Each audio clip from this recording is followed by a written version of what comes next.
वर्गीकरण ॲनिमल्स प्राण्यांच्या वर्गीकरणाचं प्रॅक्टिकल आपल्याला बघायचं आहे. And study the characteristic of that phylum, म्हणजे तो जो प्राणी संघ आहे त्या प्राणी संघाची वैशिष्ट्ये आपल्याला बघायची. First one is Annelida, phylum Annelida. From this phylum, ह्या ॲनिलिडा म्हणजे काय? वलय प्राणी संघ. वलय प्राणी संघामध्ये आपण पहिलं एक्झाम्पल घेतो आहोत Nereis.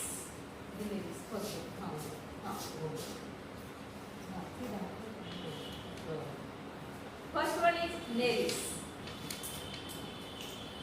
Body of these animals is long, cylindrical and metamerically segmented. यांचे शरीर लांबट आहे, दंडाकृती आहे आणि कायपट्ट किंवा खंडित पवन आहे. Most of the animals are free living.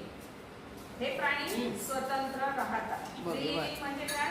स्वतंत्र राहतात. But few are ectoparasaite. याच्यापैकी काही जे असतात हे प्राणी बाह्य परजीवी,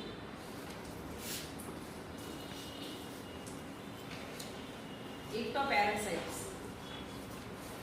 may be marine or fresh water. हे प्राणी मरीन समुद्री पाण्यातही आढळतात आणि फ्रेश वॉटर गोड्या पाण्यातही राहतात आणि समुद्री पाण्यातही राहतात. These animals are trichomorphic, bilaterally symmetrical. ते द्विपार्श्व सममित आहेत आणि त्रिस्तरीय आहेत. Their body is covered with special cuticle. त्यांच्या शरीरावर दृढरोम असतात किंवा परापाठ असतात किंवा चूषक असतात. These animals are either hermaphrodite or unisexual. हे काय आहे? उभयलिंगी प्राणी असू शकतात किंवा एकलिंगी सुद्धा असतात. For example Nereis, leech and earthworm.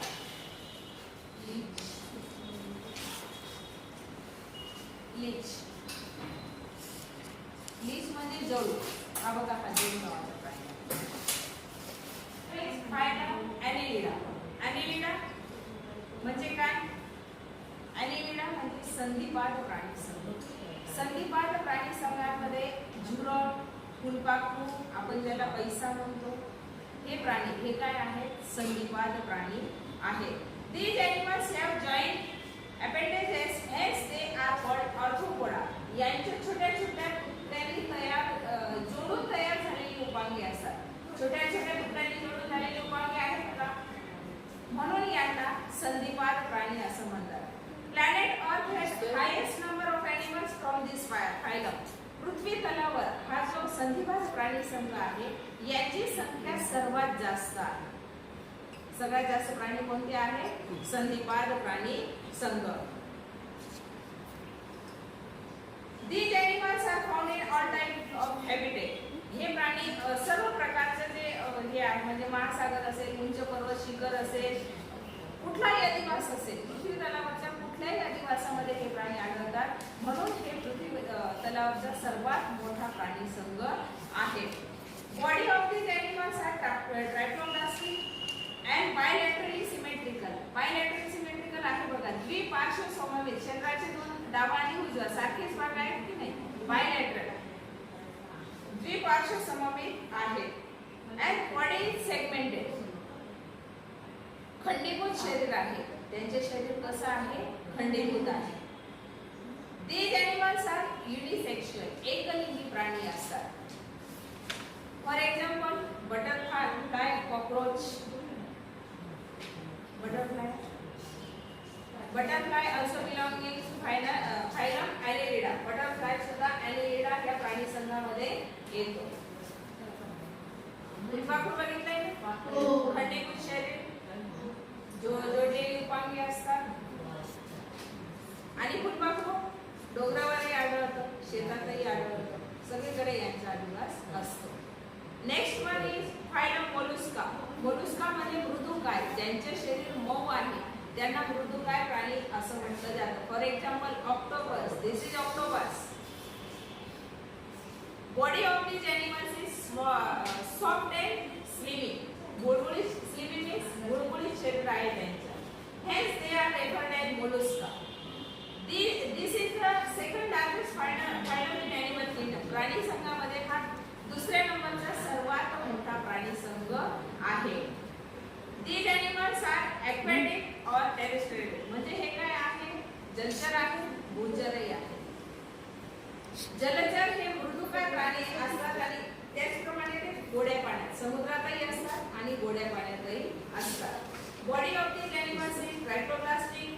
Non segmented and soft. Body soft दिसते का ते? अतिशय सॉफ्ट बॉडी आहे. Their body shows bilateral symmetry. Body shows bilateral symmetry. Bilateral symmetry द्विसममित शरीर. बायलॅटरल सिमेट्री मीन्स द्विपार्श्वसममित शरीर. These animals are unisexual. एकलिंगी असतात. Now next one is इकायनोडर्माटा. कंटकजल. Echinodermata म्हणजे काय? कंटकजल. For example starfish. Calcareous spines are present on the body of these animals, hence they are called as echinodermata. त्यांच्या त्वचेवर बघा calcium कार्बोनेटचे बारीक बारीक काटे दिसतील तुम्हाला. काटे आहेत ना, म्हणून या प्राण्यांना कंटक चर्मी असं म्हणतात. कंटक म्हणजे काटे, चर्मी त्वचा. ज्यांच्या त्वचेवर कॅल्शियम कार्बोनेटचे काटे आहेत त्यांना म्हणतात कंटक चर्मी प्राणी. These animals are found only in ocean. हे फक्त समुद्रात आढळतात. गोड्या पाण्यामध्ये तुम्हाला स्टारफिश आढळणार नाही. Their body is tracheoblastic and it is radially symmetrical in adult stage. However, they show bilateral symmetry in larval stage. म्हणजे ते जेव्हा अळी अवस्थेमध्ये असतात, लार्वल स्टेज म्हणजे अळी अवस्थेमध्ये असतात, तेव्हा त्यांचे शरीर द्विपार्श्व सममित असतं. परंतु हा स्टारफिश आहे, याचे बघा पाच प्रकारे आपण याचे दोन समान भाग करू शकतो. त्याला पंच अरीय सममिती असं म्हटलं जातं. ते perform locomotion with the help of tube feet. हे ट्यूब फीट आहे, याच्या मार्फत ते प्रचलन करत असतात. ट्यूब फीट म्हणजे काय? नलिका पादच्या सहाय्याने ते प्रचलन करत असतात. They have skeleton made up of calcareous spines and or muscles. म्हणजे त्यांचे शरीर हे कंटक कॅल्शियमच्या कंटकींचं असतं किंवा पट्टिकांचं असतं. These animals are mostly unisexual. Unisexual म्हणजे एकलिंगी प्राणी असतात. For example starfish. Now next one is these are cold blooded. All these are fishes are cold blooded. शीत रक्ती प्राणी. हे 1 2 3 माशांचे प्रकार आहेत. कोल्ड ब्लडेड म्हणजे काय? शीत रक्ती प्राणी आहेत. All fishes are aquatic. मासा हा पाण्यातच राहतो की नाही? मासा जमिनीवर बघितलाय कधी? मासा हा पाण्यात राहतो. Aquatic animals living in marine water as well as in fresh water.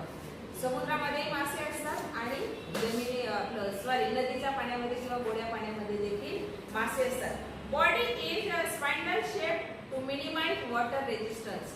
पाण्याचा जो प्रतिरोध असतो हा कमी होण्यासाठी shape of this body is. दोन्ही टोकांना कसा आहे? निमुळता आहे. Spindle shape. They have paired and unpaired fins for swimming.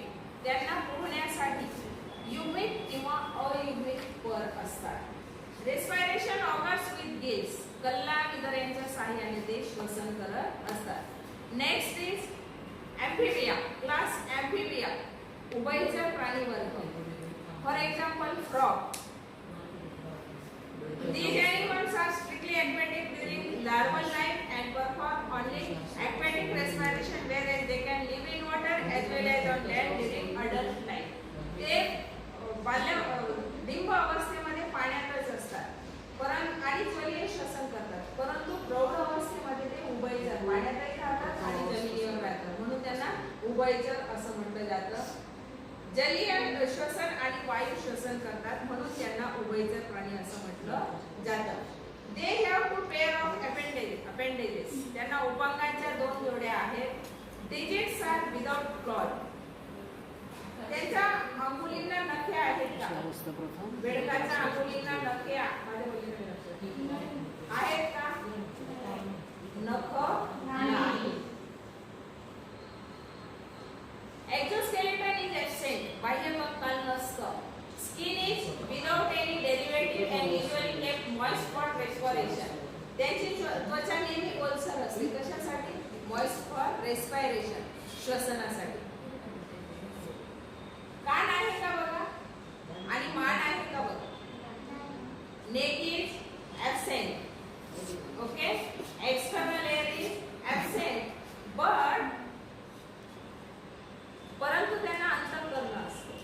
बाह्य कर्ण नसतो. Eyes are prominent with आयलिड.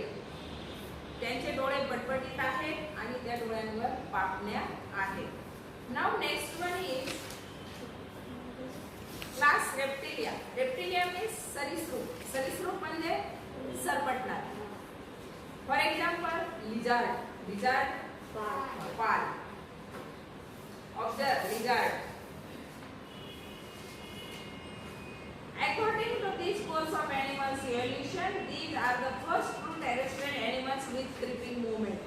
प्राणी उत्क्रांतीचा जेव्हा क्रम पूर्णपणे भूचर झाल्यानंतर सरपटणारा पहिला प्राणी असेल तर तो पाल आहे, म्हणजे भूचर प्राणी सरपटणार.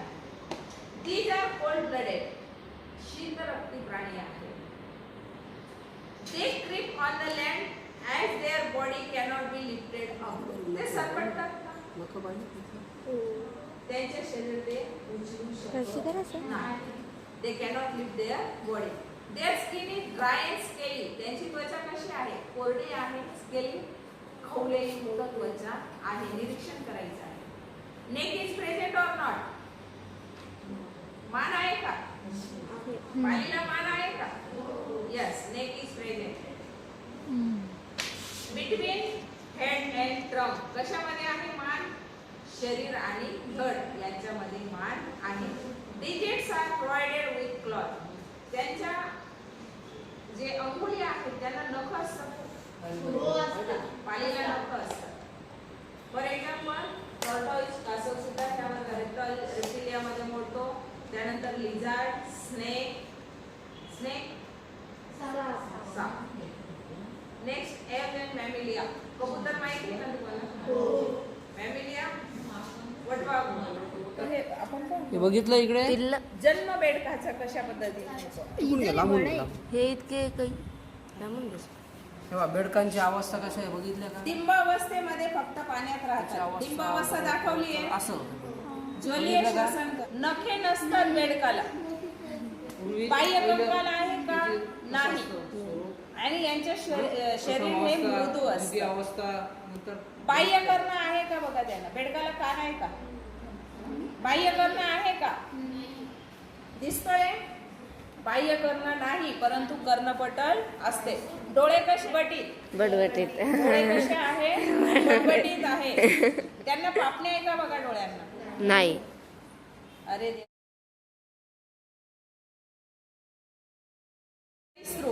सरीसृप पाल. सरपटणारे पाल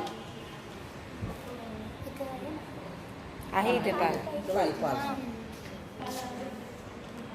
पूर्णपणे भूचर. पाल ही पूर्णपणे भूचर असते, बरोबर? हो. ही शीतरक्ती असते आणि हिचे शरीर उचललं जात नाही, म्हणून ते जमिनीवर सरपटतात. शीर आणि धड यांच्यामध्ये मान आहे का बघा पालीला? हो. शीर आणि धड यांच्यामध्ये मान असते. बाह्य कर्ण आहे का पालीला? बाह्य कर्ण नाही. पालीला बाह्य कर्ण आहे का बघा? नाही. आणि त्यांच्या ज्या अंगुली आहेत त्यांना नख आहेत बघा. पालीच्या अंगुल्यांना नख असतात. कासव, पाल, साप, सरडा, सुसर हे सगळे सरीसृप प्राणी वर्ग आहे. पुढचा आहे पक्षी वर्ग. कबूतर. वलई प्राणी संघ. वलई प्राणी संघामध्ये ही आहे नेरिस. काय आहे? काय म्हणतात तिला? नेरिस. यांचे लक्षण काय? लांबट आहे का बघा? हो. लांबट आहे. दंडाकृती आहे. काय खंड आहे, म्हणजे शरीराचे असे खंडित भाग दिसत आहे का? व्यवस्थित निरीक्षण करा. दिसत आहे? हो. दिसतंय का? हे जे प्राणी आहेत हे स्वतंत्र राहणारे असतात. त्याचप्रमाणे ते बाह्यजीवी असतात. काही समुद्रात असतात, काही गोड्या पाण्यात असतात, तर काही भूचर देखील असू शकतात. हे प्राणी त्रिस्तरीय असतात आणि त्रिपार्श्व सममित. बघा त्यांची डावी बाजू उजवी बाजू सारखी दिसते आहे का? हो. त्यांना सत्य देह गुहा असते. ह्या प्राण्यांना सत्य देह गुहा असते. यांचे प्रचलन होण्यासाठी त्यांना दृढरोम आहेत बघा. किंवा चूषक यासारखे अवयव. दृढरोम, परापात किंवा चूषक यासारखे अवयव आहेत. हे प्राणी उभयलिंगी असतात किंवा एकलिंगी देखील असतात. याचे उदाहरण आहे गांडूळ आणि झुरळ. दुसरा प्राणी संघ आहे संधिपाद प्राण्यांचा संघ. याच्यासाठी बघा खेकडा, कोळी, विंचू, खेकडा झुरळ तो आहेत का? तिकडे खेकडा. फुलपाखरू, झुरळ आहेत. हे समुद्री झुरळ आहे. हे आपल्या घरामध्ये आढळणारे झुरळ आहे. इकडे पण दाखवा. दिसतंय? या प्राण्यांच्या छोट्या छोट्या तुकड्यांनी तयार झालेली उपांगे आहेत का? छोट्या छोट्या तुकड्यांनी जोडून तयार झालेली उपांगे आहेत का? हो. आणि छोट्या छोट्या तुकड्यांनी जोडून तयार झालेली उपांगे असल्यामुळे यांना संधिपाद प्राणी असं म्हटलं जातं. खोल महासागरात असतात, उंच पर्वतावरही असतात. सर्व ठिकाणी यांचा अधिवास आहे. हे बघा, हे फुलपाखरू सर्व ठिकाणी यांचा अधिवास आहे. या प्राण्यांचं शरीर त्रिस्तरीय असतं, सत्यदेह गुहायुक्त असतं आणि द्विपार्श्वसममित असून ते खंडीभूत असतं. हे प्राणी एकलिंगी असतात. आपण उदाहरण कोणकोणते बघितले यांचे? खेकडा, झुरळ, खेकडा तो आणि पाल. खेकडा काय म्हणतो? तो हा, खेकडा बघ. बघितलं? हो हो. यांना कायटिनयुक्त बाह्य कंकाल काय बोलणार नाही, घाबरू नको. आता तो माझ्या खेकड्याला कायटिनयुक्त बाह्य कंकाल. आता पुढचा प्राणी संघ आहे मृदुकाय प्राणी संघ. ऑक्टोपसचं वर्णन आपण शिकलो होतो ना. ऑक्टोपस या प्राण्याचे शरीर मृदू दिसतंय का? हो हो. आहे का? काय म्हणतो त्याला? मृदू आणि गुळगुळीत आहे. ऑक्टोपस. काय म्हणताय? ऑक्टोपस. बघा, त्याचं निरीक्षण करा. हा पृथ्वी तलावरचा जे सगळ्यात खाऊ. मोठा संघ आहे. 2 नंबरचा संघ आहे. सर्वात मोठा 2 नंबरचा संघ आहे. हे प्राणी समुद्रात असतात, परंतु काही गोड्या पाण्यात असतात. यांचे शरीर त्रिस्तरीय असतं, देहगुहायुक्त, अखंडित आणि मृदू शरीर आहे यांचं. घाबरायचं नाही. शिंपला सुद्धा मृदू काय असतात. मासे हे खाऱ्या पाण्यातले आहेत. मासे हे जे काही आहे शीतरक्ती आहे. काय आहे? शीतरक्ती. म्हणजे त्यांचे रक्त हे थंड आहे. असतं. मासे समुद्राच्या पाण्यातही असतात. मासे गोड्या पाण्यात. गोड्या पाण्यातही असतात. आपण हे बघतो बघा, ना, नदीमध्ये, पाण्याचा धरणामध्ये. प्रतिरोध कमीत कमी होण्यासाठी शरीर टोकांना निमुळते. मधल्या बाजूला फुगीर आहे आणि टोकांना शरीर कसं आहे? निमुळतं याचा आहे. आकार कसा आहे? याचा आकार कसा आहे? यांना याचा आकार कसा पुरण्यासाठी आहे? युग्मित आणि अयुग्मित पर आहेत. हम्म. पर दिसताय का? हो हो हो हो. युग्मित पर आहेत. यांचं बाह्य कंकाल खवल्यांच्या स्वरूपात आहे का? बाह्य आवरणवर खवले आहेत त्यांना. हो आहे आहे. श्वसन कशाच्या सहाय्याने करतात ते? खवल्यांच्या.